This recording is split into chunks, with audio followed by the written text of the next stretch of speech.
Matapos ang isang taon na pagkakabinbin ng impeachment laban kay Vice President Sara Duterte, muling binubuhay ng Makabayan Bloc ang usapin.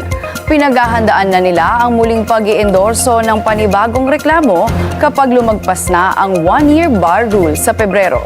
Si John Manalo sa Politico Update. Handa Makabayan Bloc na muling mag-endorso ng impeachment complaint laban kay Vice President Sara Duterte sa oras na matapos na ang one-year bar rule sa February 5. At dahil isang taon na nakalipas simula nang ma-impeach ang bise, maaari raw gamitin sa refiled complaints ang mga panibagong impormasyon na isiniwalat ni Ramil Madriaga na umano'y dating bagman ni VP Sara.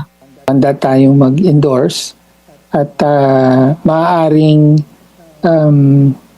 madagdagan pa yung mga lalamanin ng complaint given na may mga bagong impormasyon na lumabas.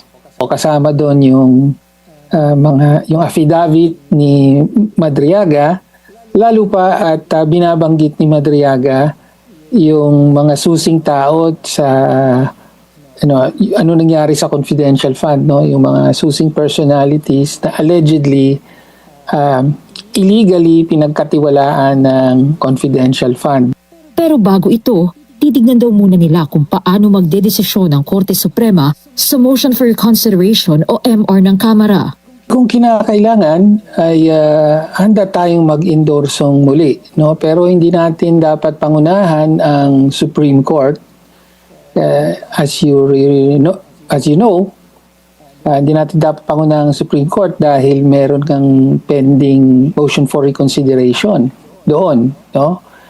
At kung magbabago ng posisyon ng Supreme Court ay magtutuloy na ang impeachment trial sa Senado. So hindi na kailangan ng pag-refile.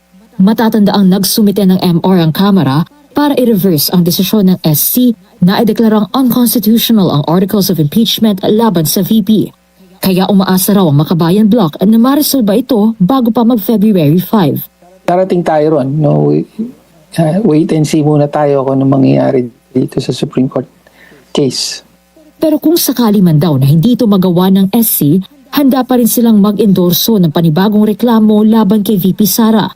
Lalo pat kumpiyansa sila na itutuloy ng mga dati nang naging complainant ang muling paghahain nito sa Kamara.